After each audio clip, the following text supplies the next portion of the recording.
Queridos hermanos y amigos, es un privilegio estar con ustedes esta noche. Vamos a hacer una oración, vamos a exaltar el nombre de nuestro Dios, vamos a alabarlo a través de un canto precioso que habla acerca de nuestro precioso Salvador, de nuestro admirable consejero, del príncipe de paz, nuestro Señor Jesús. Cierra tus ojos.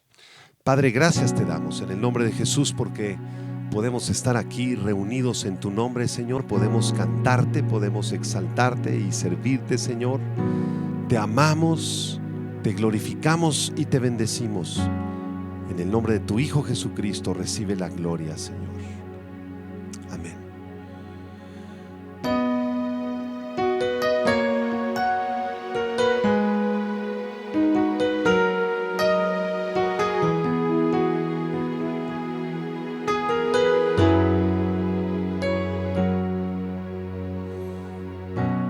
Gloria a Dios en las alturas,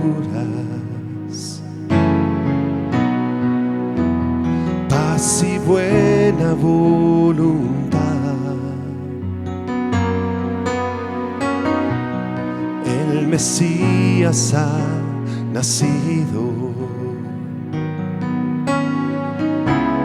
ha traído libertad.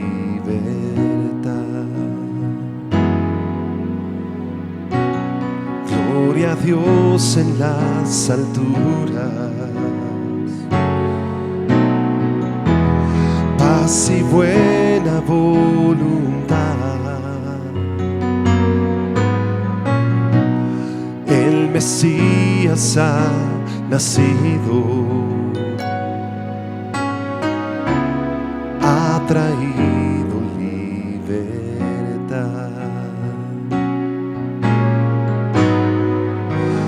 Hijo del Altísimo, bendito Salvador, admirable consejero, príncipe de paz. Hijo del Altísimo, bendito Salvador, admirable consejero, príncipe de paz.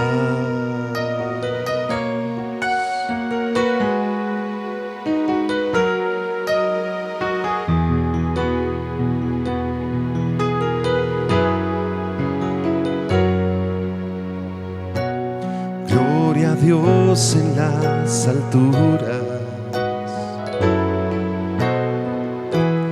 paz y buena voluntad. El Mesías ha nacido, ha traído libertad.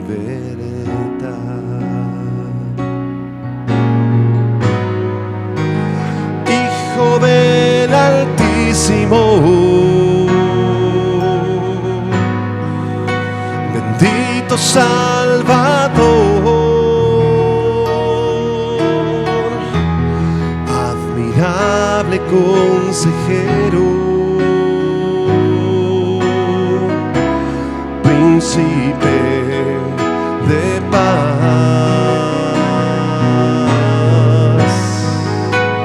Hijo del Altísimo, bendito Salvador,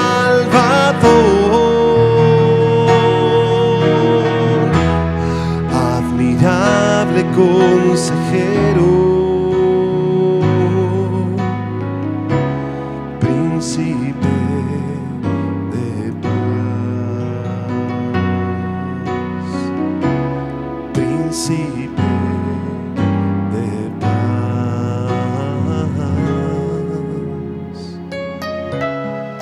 príncipe de paz.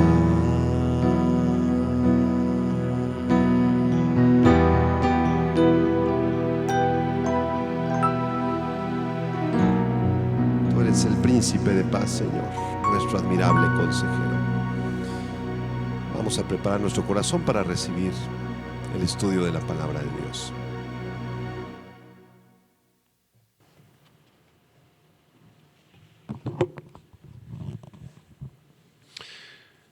Vamos a abrir nuestras Biblias en el libro del profeta Yeshayahu, el libro del profeta Isaías, en el capítulo número 9, por favor. Isaías capítulo 9, versículo del 1 al 7. Vamos a estar analizando esta profecía maravillosa, extraordinaria del profeta Isaías, quien anunció con 700 años de anticipación el nacimiento del Mesías. Y dice así Isaías 9 del 1 al 7. Mas no habrá siempre oscuridad para la que está ahora en angustia, tal como la aflicción que le vino en el tiempo que livianamente tocaron la primera vez a la tierra de Zabulón y a la tierra de Neftalí. Pues al fin llenará de gloria el camino del mar, de aquel lado del Jordán, en Galilea de los gentiles. El pueblo que andaba en tinieblas vio gran luz. Los que moraban en tierra de sombra de muerte, luz resplandeció sobre ellos. Multiplicaste la gente y aumentaste la alegría. Se alegrarán delante de ti como se alegran en la siega, como se gozan cuando reparten despojos, porque tú quebraste su pesado yugo y la vara de su hombro y el cetro de su opresor, como en el día de Madián. Porque todo calzado que lleva el guerrero en el tumulto de la batalla y todo manto revolcado en sangre serán quemados, pasto del fuego. Versículo 6. Porque un niño nos es nacido, hijo nos es dado, y el principado sobre su hombro, y se llamará su nombre admirable, consejero, Dios fuerte, Padre eterno, príncipe de paz. Lo dilatado de su imperio y la paz no tendrán límites sobre el trono de David y sobre su reino, disponiéndolo y confirmándolo en juicio y en justicia desde ahora y para siempre. El celo de Jehová de los ejércitos hará esto. Vamos a estudiar este pasaje tan profundo, tan especial, en donde se anuncian algunos elementos de la misión del Mesías. Vamos a estudiar en primer lugar cómo el Mesías vino a dar luz a las naciones, vino a redimir o a comprar un pueblo para sí mismo, vino a impartir gozo y dar libertad a sus escogidos, y vamos a terminar analizando los nombres del Mesías. Vamos pues a Isaías 9, versículo 1 y 2, a analizar este primer elemento de la misión del Mesías. Él vino a traer luz a las naciones. Dice Isaías 9:1, mas no habrá siempre oscuridad para la que está ahora en angustia, tal como la aflicción que le vino en el tiempo que livianamente tocaron la primera vez la tierra de Zabulón y la tierra de Neftalí, pues al fin llenará de gloria el camino del mar de aquel lado del Jordán, en Galilea de los gentiles. Y cuando leemos este versículo 1, la realidad es que no es fácil comprenderlo. No sabemos a quién se está refiriendo el profeta. Nos gusta el versículo 6, es nuestro favorito, y el versículo 7, pero para comprender el verso 6 y 7 tenemos que explicar el verso 1 y 2 y los versículos anteriores. Entonces, quiero explicarte que este versículo 1 es una profecía para la nación de Israel. La que está ahora en angustia es la nación de Israel. Israel se encontraba en crisis, se encontraba en pecado, había abandonado al Señor en los tiempos de Isaías, se habían levantado altares, estaban rindiendo culto a falsos dioses y a falsos ídolos, y en medio de esta crisis el profeta deja ver una luz de esperanza, anunciando que no siempre habría oscuridad para ellos. Vamos a explicar más profundamente el verso 1. Dice: mas no habrá siempre oscuridad para la que está ahora en angustia. La que está ahora en angustia es la nación de Israel. Tal como la aflicción que le vino en el tiempo que livianamente tocaron la primera vez la tierra de Zabulón y la tierra de Neftalí. Este tiempo en el que se tocó livianamente o que se invadió livianamente la tierra de Zabulón y la tierra de Neftalí ocurrió en el año 900 antes de Cristo, cuando el rey Ben-Hadad de Siria intentó conquistar la tierra de Israel, la parte norte. Así que esta frase que acabo de leer del versículo 1 se refiere a que Israel ya había sido invadida por extranjeros en el año 900, repito, por el rey Ben-Hadad, rey de Siria, quien hizo una alianza con Asa, que era rey de Judá, de acuerdo a 2 de Crónicas, capítulo 16, para conquistar las tierras de Israel, las tierras del norte. Vamos a ver si podemos poner un mapa por ahí en la computadora, para que ustedes comprendan que el pueblo judío se había dividido en dos partes. La parte del norte se llamaba Israel, con capital en Samaria, y la parte del sur se llamaba Judá, con capital en Jerusalén. Así que este malvado rey sirio, Ben-Hadad, hizo alianza con el rey Asa de Judá para poder conquistar el territorio del norte. Sin embargo, no pudo conquistarlo. Dios no le permitió conquistar el territorio de Israel, ni llevarse exiliados a los habitantes. Sin embargo, más adelante, en el año 722 a.C., Tiglat-Pileser, rey asirio, cuidado, Ben-Hadad era rey sirio, pero Tiglat-Pileser era rey asirio. En el segundo libro de Reyes, capítulo 15, pudo conquistar el territorio de Israel. De manera que en el versículo 1, el profeta está diciendo que no habría siempre oscuridad para la que está ahora en angustia el pueblo de Israel, como en el tiempo que lo tocaron livianamente por primera vez la tierra de Zabulón, la tierra de Neftalí. Y dice el versículo 1, pues al fin llenará de gloria el camino del mar de aquel lado del Jordán, en Galilea de los gentiles. Y en el versículo 2, el profeta Isaías dice: el pueblo que andaba en tinieblas vio gran luz. Los que moraban en tierra de sombra de muerte, luz resplandeció sobre ellos.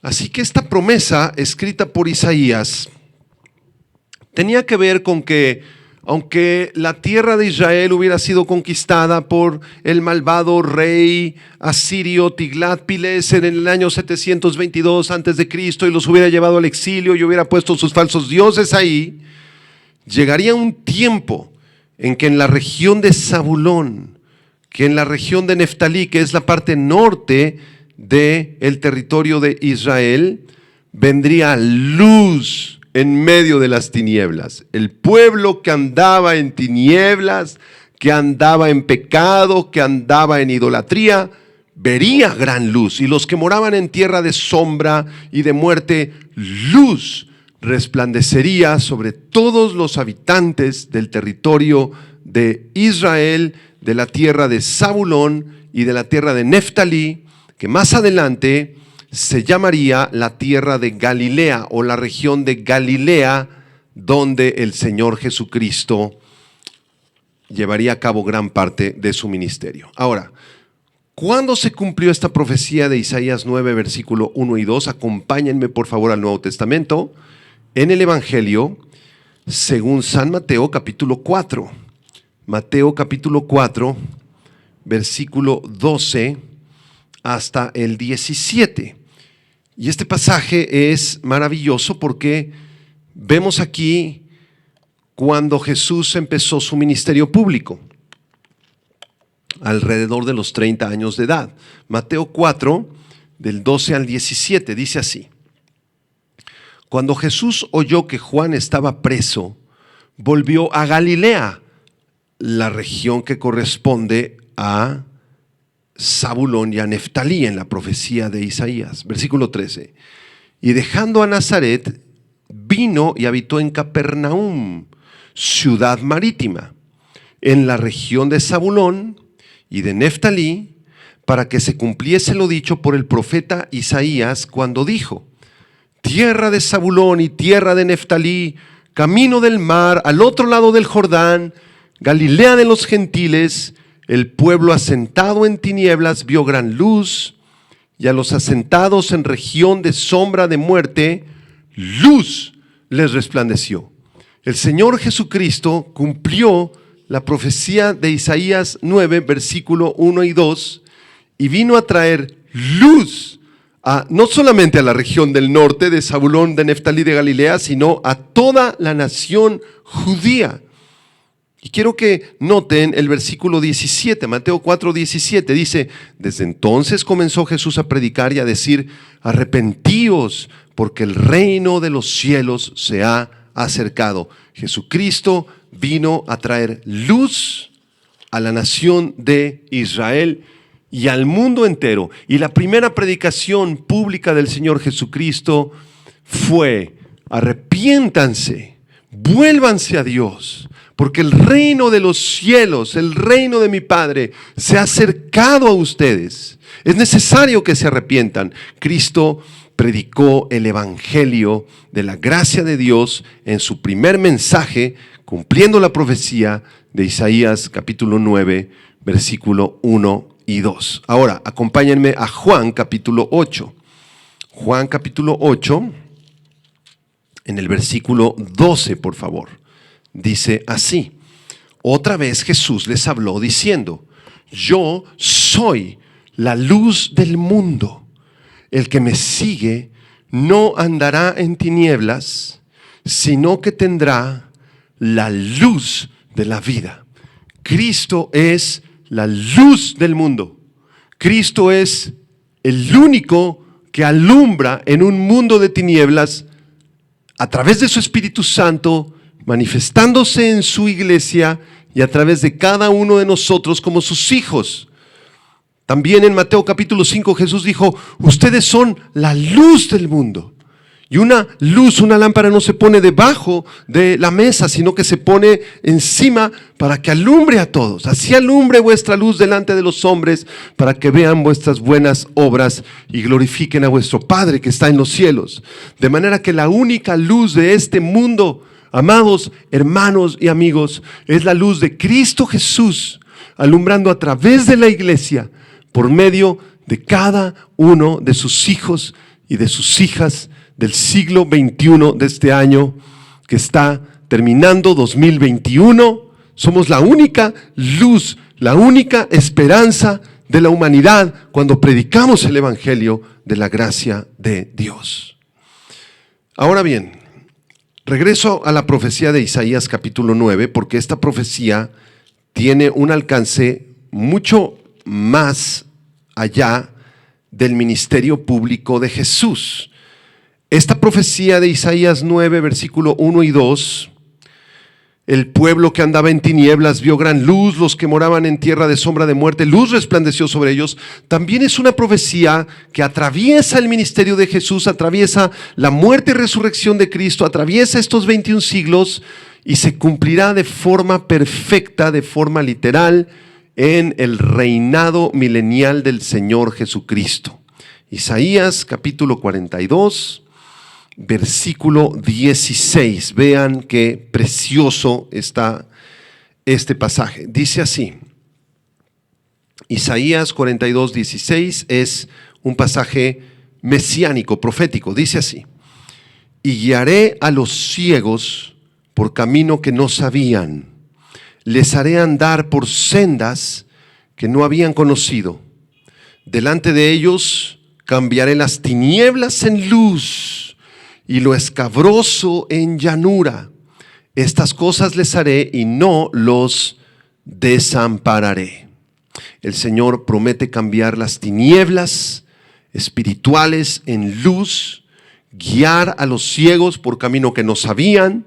Y cuando Cristo regrese y establezca su reino milenial, la nación de Israel, junto con la iglesia de Jesucristo, los millones y millones de redimidos que habitaremos en este planeta Tierra, viviremos a la luz de Cristo Jesús, a la luz del Evangelio durante esos 1000 años y durante el resto de la eternidad.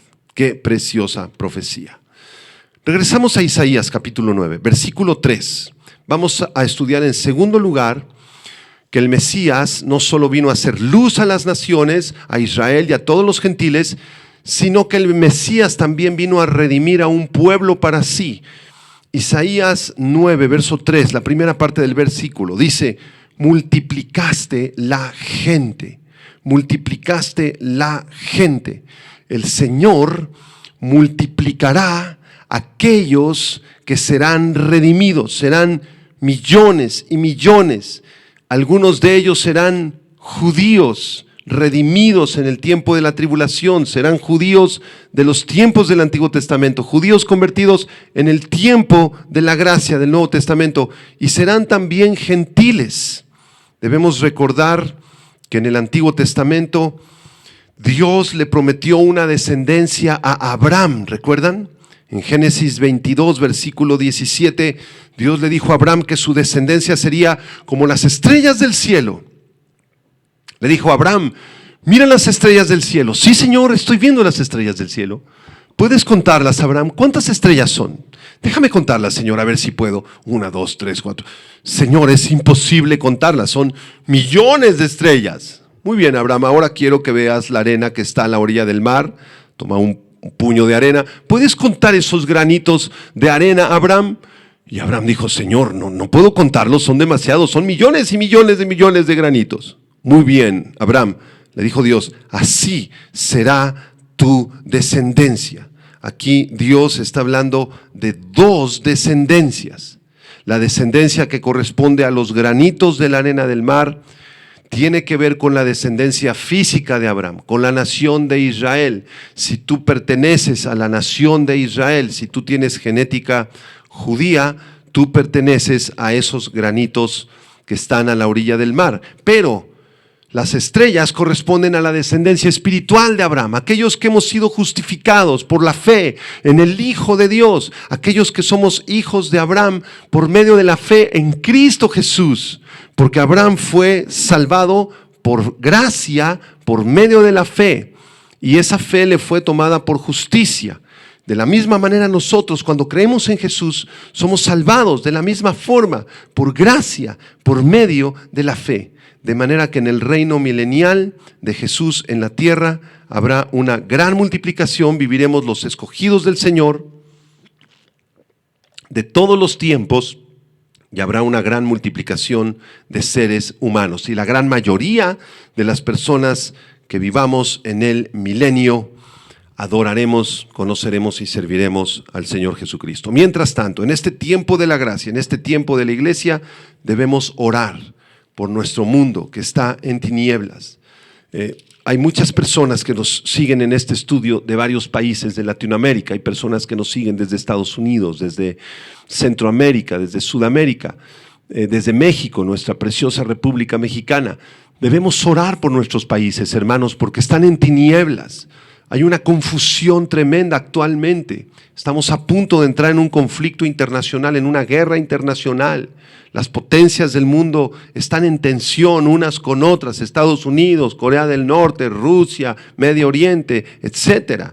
La ideología de género ha invadido la mente de nuestros niños y de nuestros jóvenes. Estamos en un mundo de tinieblas y nuestra función es orar por la conversión de todos ellos y predicarles el evangelio de la gracia de Dios.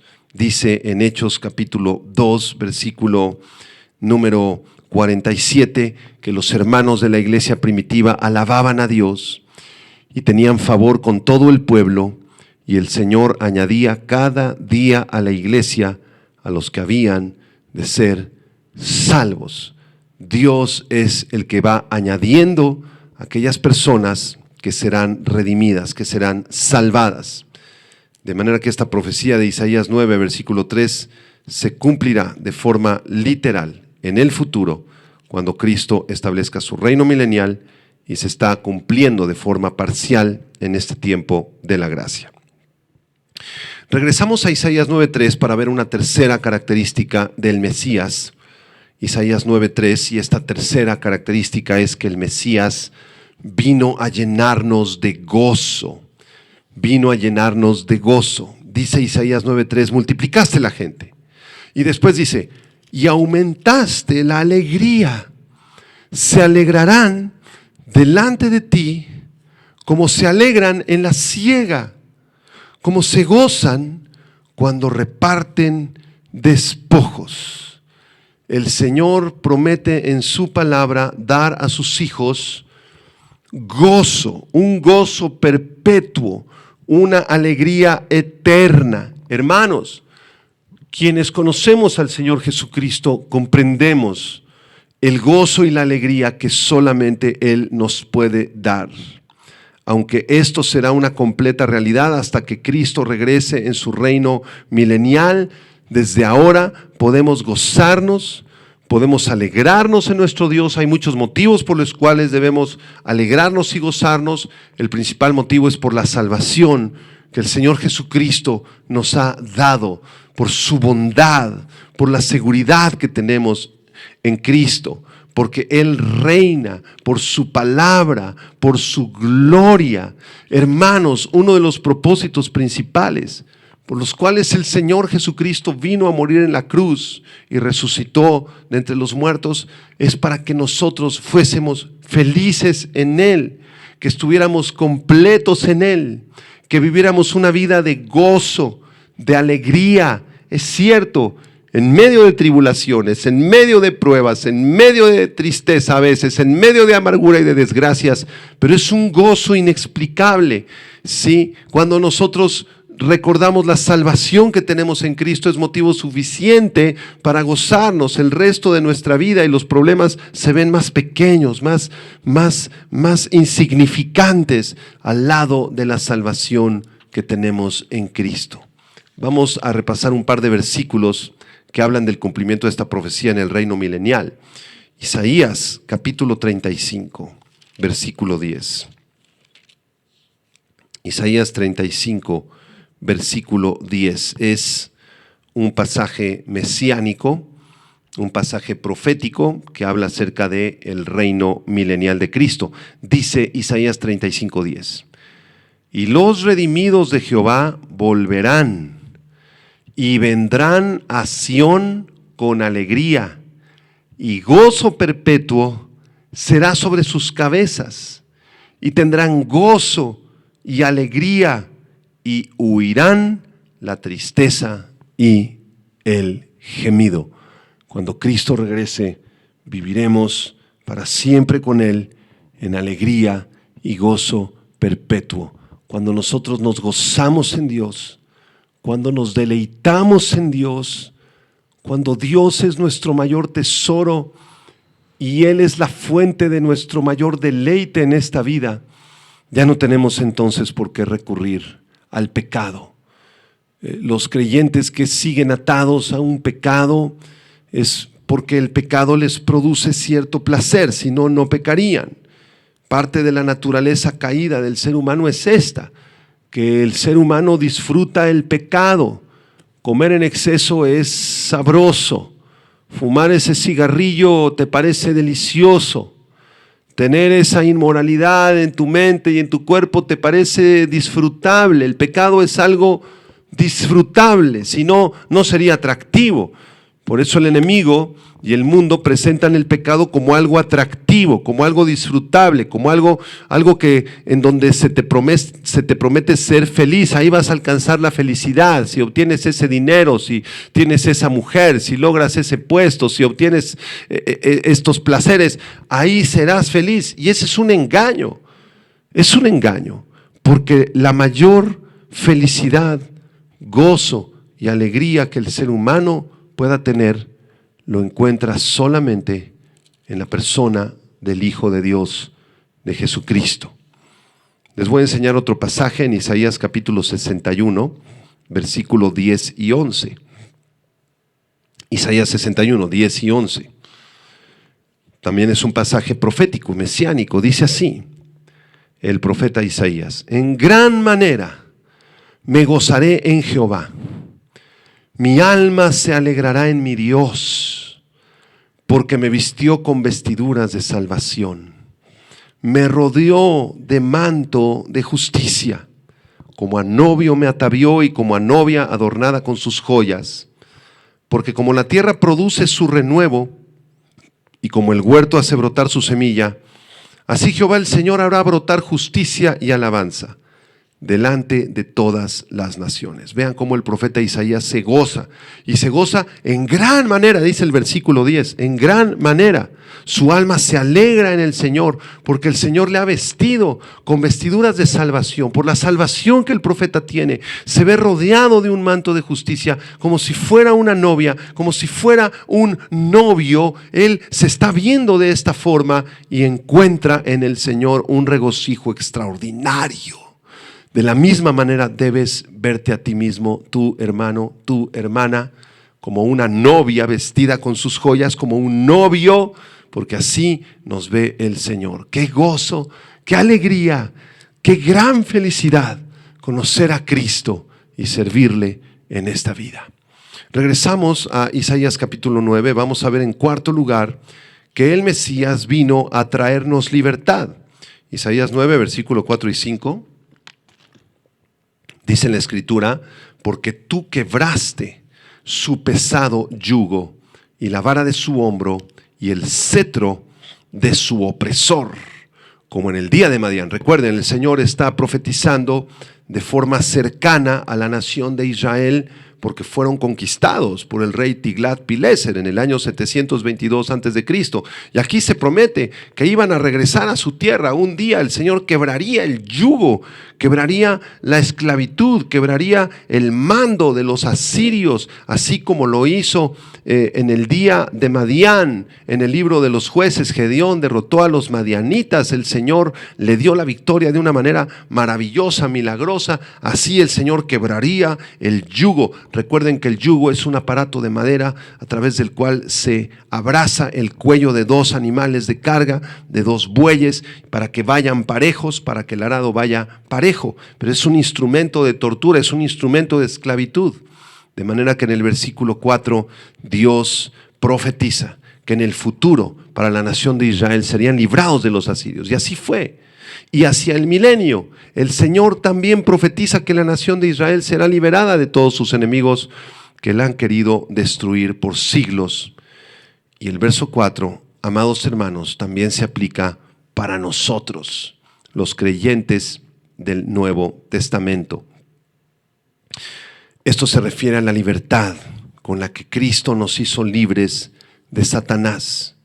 Cuando nacimos de nuevo, fuimos hechos libres de la potestad de las tinieblas y trasladados al reino de su amado Hijo Jesucristo. Vean por un momento lo que dice Pablo en Colosenses capítulo 2, por favor. Colosenses capítulo 2, versículo 14 y versículo 15, dice la Escritura: anulando el acta de los decretos que había contra nosotros, que nos era contraria, quitándola de en medio y clavándola en la cruz, y despojando a los principados y a las potestades los exhibió públicamente, triunfando sobre ellos en la cruz. El acta de decretos que había en tu contra, que estaba llena de acusaciones en tu contra y en mi contra, todos nuestros pecados desde que éramos muy pequeños, nuestra infancia, nuestra adolescencia, nuestra juventud, nuestra vida adulta, eran una serie de pecados muy graves. La lista era muy larga, pero el Señor quebró el pesado yugo, como dice Isaías 9:4, quebrantó la vara de nuestros opresores, quitó la esclavitud. Él vino a hacernos libres. Esta palabra quebrar, que aparece en Isaías 9, versículo 4, si gustas apuntarla, esta palabra quebrar viene del hebreo shathaj, que significa ser abolido, ser quebrado, ser destruido, ser roto en pedazos. Y eso es justo lo que hizo Cristo con el yugo y la vara del opresor, del pecado, de la muerte y de Satanás y sus demonios. Dios nos ha librado y también librará a la nación de Israel en el tiempo del milenio. Ahora, en Isaías 9, versículo 5, encontramos otra profecía que tiene que ver con la libertad con la que Cristo nos ha hecho libres. Dice Isaías 9:5, porque todo calzado que lleva el guerrero en el tumulto de la batalla y todo manto revolcado en sangre serán quemados, pasto del fuego. Es decir, la vestidura de los guerreros, de los asirios, en el caso histórico de Israel, serían basura, servirían como combustible en el piso al ser quemados al final de la batalla. Esto nos revela que en el milenio, cuando el Señor Jesucristo regrese a esta tierra, ya no habrán más guerras, hermanos. Ya no habrán más submarinos que están en el océano Atlántico de parte de Rusia apuntando a las costas de Estados Unidos para destruir Nueva York y todas las ciudades de la costa este de Estados Unidos. Ya no habrá guerra en Siria, no habrá guerra en Irak, no habrán guerrillas, no habrán secuestros ni robos. Todo el armamento nuclear, todas las vestiduras de los soldados, los tanques, las armas, las metralletas, las AK-47, las granadas, las bombas atómicas, todo será quemado, todo será destruido, porque el Mesías gobernará y establecerá un reino de paz. Vamos a terminar en quinto y último lugar estudiando los nombres que se le asignan al Mesías o los títulos que se le asignan al Mesías en el versículo 6, Isaías 9, versículo 6. Dice, porque un niño nos es nacido. Es decir, todas las profecías anteriores que acabamos de ver, de que el Mesías traería luz a las naciones y de que el Mesías redimiría un pueblo para sí mismo, que el Mesías vino a llenarnos de gozo, que el Mesías vino a traernos libertad, se concretan en el nacimiento de un niño humano, que es el Señor Jesucristo. Un niño nos es nacido, dice el verso 6, hijo nos es dado, el Hijo de Dios. Y el principado sobre su hombro, es decir, es un príncipe, y se llamará su nombre admirable, consejero, Dios fuerte, Padre eterno, príncipe de paz. 5 títulos se le asignan aquí al Mesías. Vamos a explicarlos brevemente. En primer lugar, se nos dice que este niño que nos nacería en un futuro, en los días de Isaías, faltaban 700 años hacia el futuro para que naciera el Mesías. Imaginen. Y se cumplió al pie de la letra esta profecía. Y ese niño sería llamado admirable.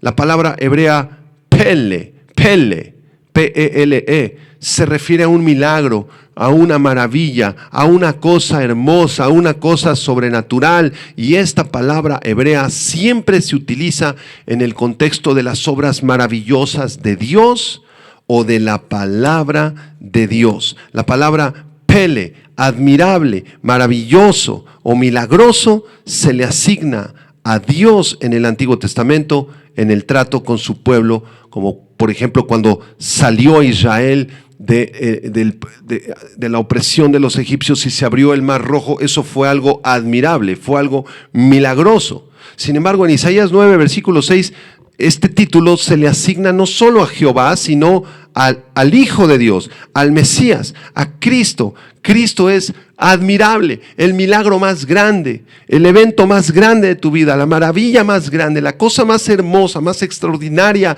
en tu vida es tener a Cristo como Señor y Salvador. No necesitamos pedirle a Dios milagros, maravillas, cosas sobrenaturales, porque Él ya lo ha hecho. El milagro más grande es tener a Cristo en nuestro corazón. El segundo título que se le asigna en el verso 6 es consejero. Consejero, la palabra hebrea Ya'atz. Ya'atz se refiere a alguien que da dirección, que resuelve un problema muy complicado, que ayuda a tomar decisiones, que nos ayuda a planear, que nos abraza, que va al lado de nosotros. Y esta palabra, consejero, se le aplica a Jehová en el Antiguo Testamento, en el Salmo 33, en muchos otros pasajes. Pero aquí en Isaías 9 se le asigna al Mesías. El Mesías es nuestro maravilloso, sobrenatural, milagroso consejero.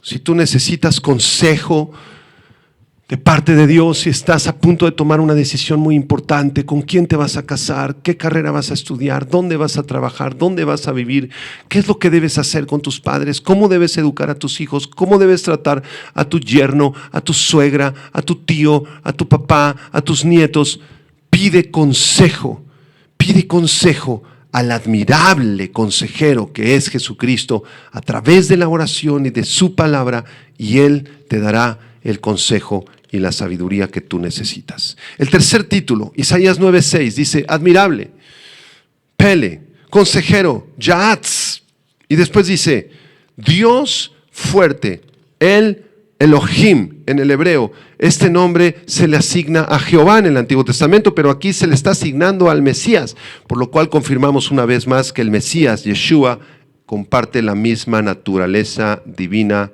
que Jehová.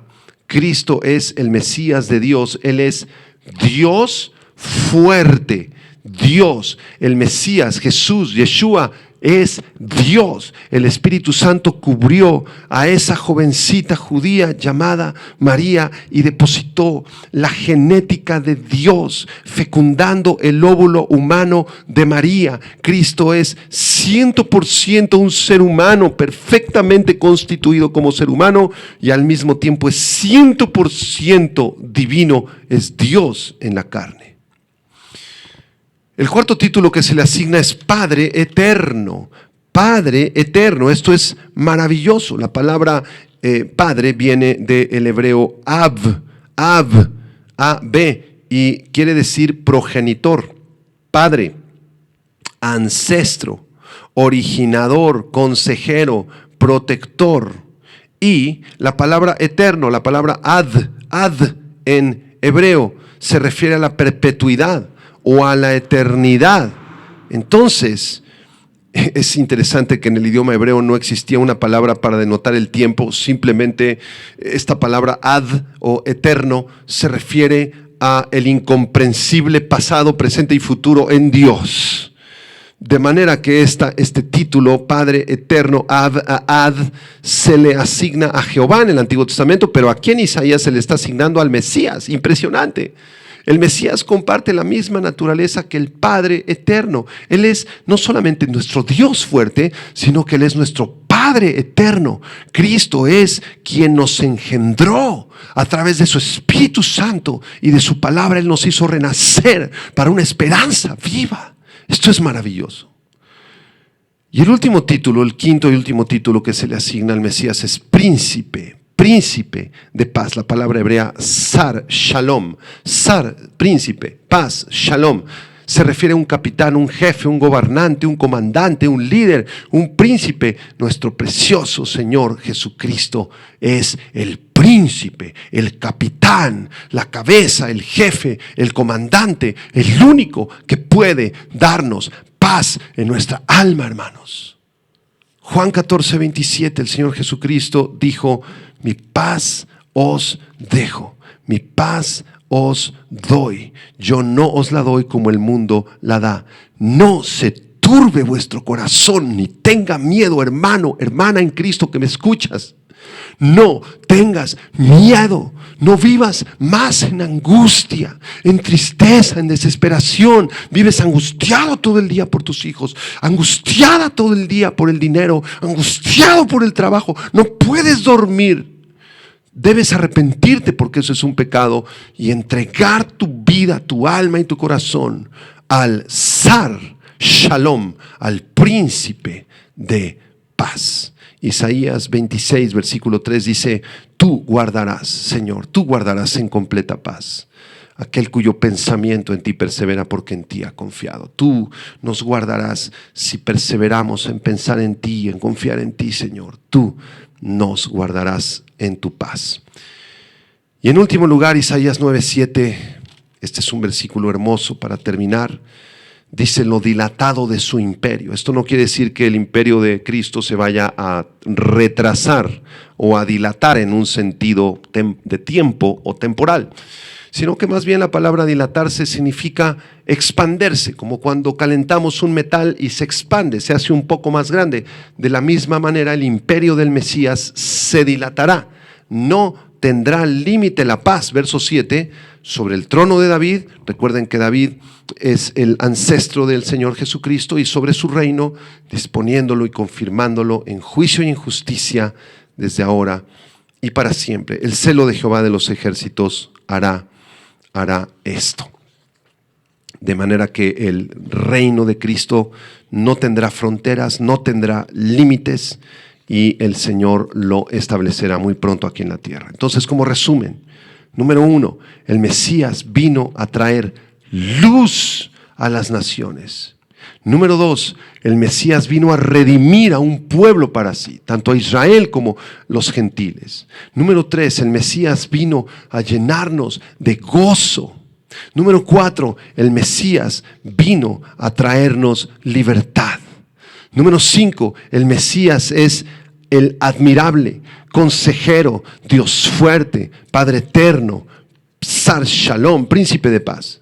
Y número 6, el Mesías vino a traer un reino. En este momento es un reino espiritual a través de la iglesia, pero en el futuro muy próximo será un reino físico establecido en la tierra durante 1000 años.